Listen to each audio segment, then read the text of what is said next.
Gold, trusted gold buyers. మీరు తాకట్టు పెట్టిన బంగారాన్ని విడిపించి ఈ రోజు ఉన్న మార్కెట్ ధరకు కొనబడను. దైవ ప్రేరణ, దైవ బలం ఉందని మీరు భావిస్తారా?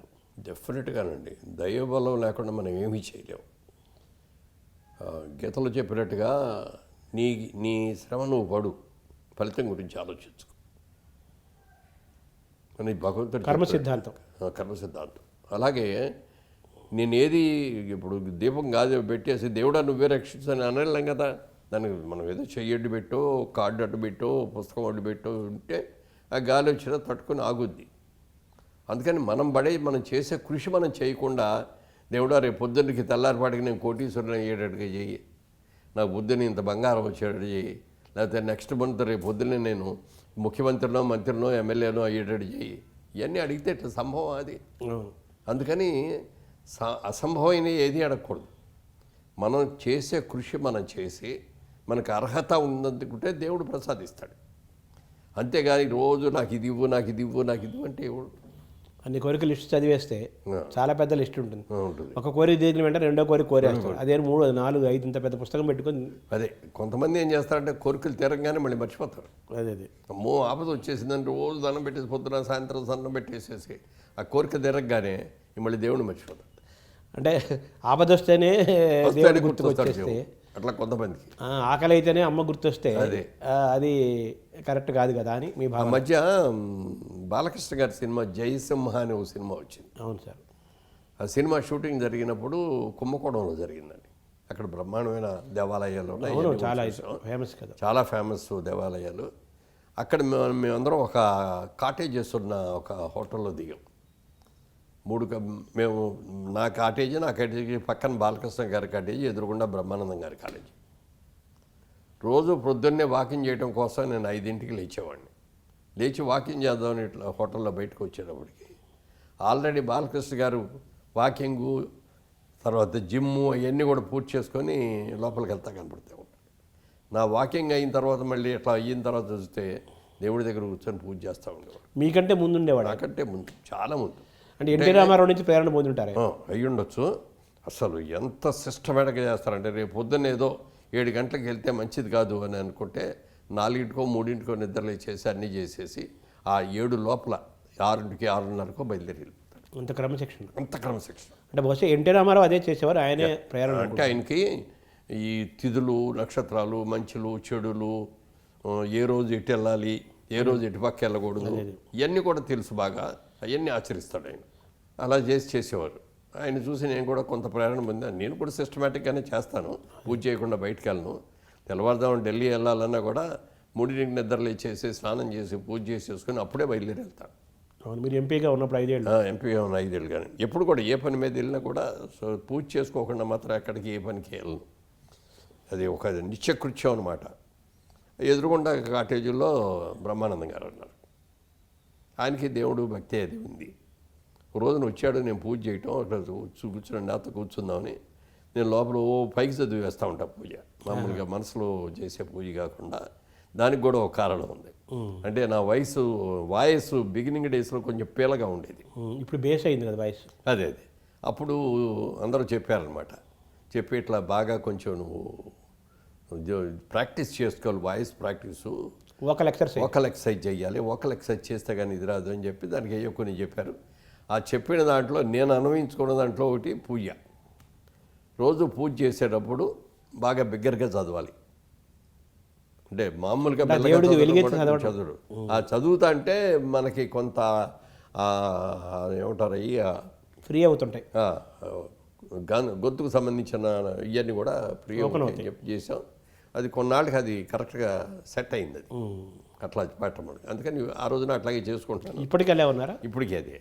అంటే మరీ బిగ్గరగా కాదు కానీ పైకే చదువుతాం. ఆయన షూటింగ్ ఆయనకి లేదు, నాకు లేదు. ఆ రోజున మధ్యాహ్నం నుంచి వస్తుంది అన్నారు.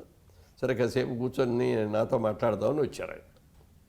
వచ్చేస్తే నేను లోపల పూజ చేసుకుంటున్నాను. చూసి బయట కుర్చీ ఉంటే ఆ కుర్చీలో కూర్చున్నాడు.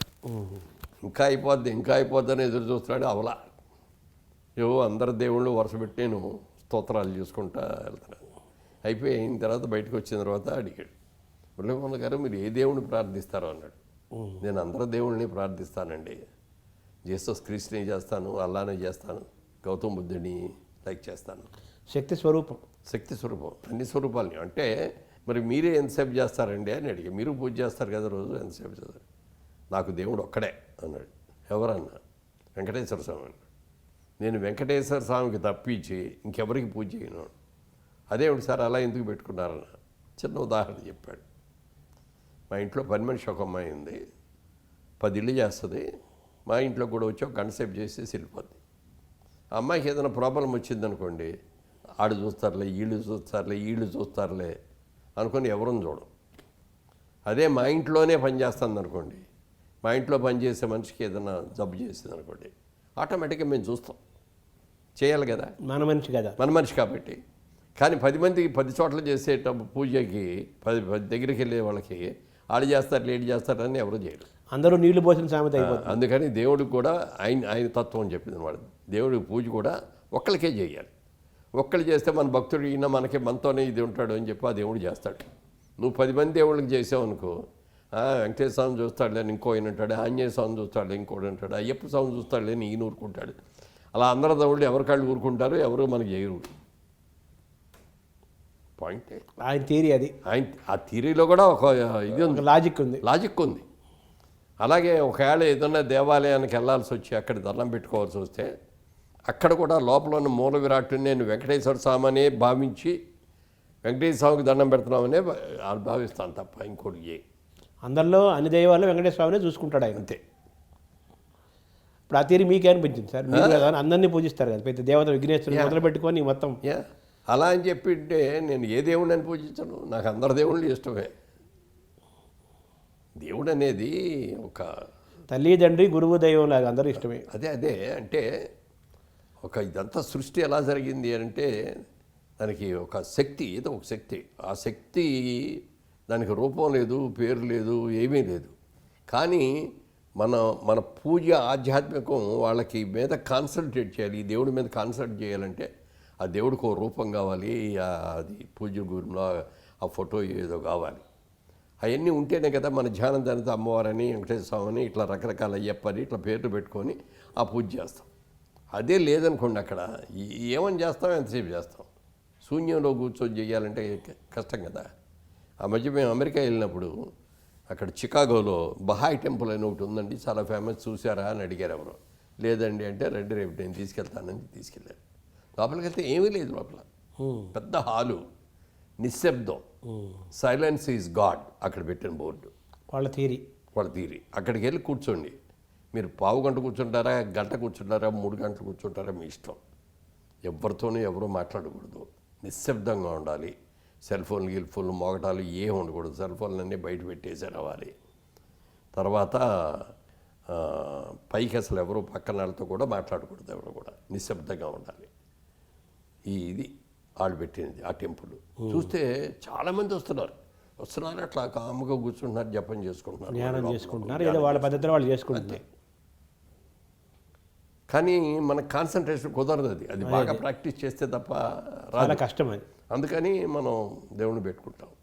ఒక ఆయన ఎవరు అడిగాడు నన్ను, ఏమయ్యా మేము ముస్లిమ్స్ ఉన్నామంటే అల్లానే పెట్టుకుంటాము, క్రిస్టియన్స్ ఉన్నారంటే జీసస్ పెట్టుకుంటారు, మీ హిందువులకి ఏంటయ్యా బాబు అన్ని దేవుళ్ళు ఏంటయ్యా అన్నాడు. ఈ కన్ఫ్యూజన్ ఏంటని అంటే నేను చెప్పా, మాకు ప్రకృతిని మేము పూజ చేస్తామండి. రాళ్ళు రప్పలు చెట్లను కూడా పూజిస్తాం కదా, అన్నిటిని పూజ చేస్తాం. అన్ని చెట్లను పూజ చేస్తాం, అన్ని ఆవులను పూజ చేస్తాం, అమ్మవారి వాహనం అని సింహాన్ని పులిగిని పూజ చేస్తాం, అన్నింటికి కూడా.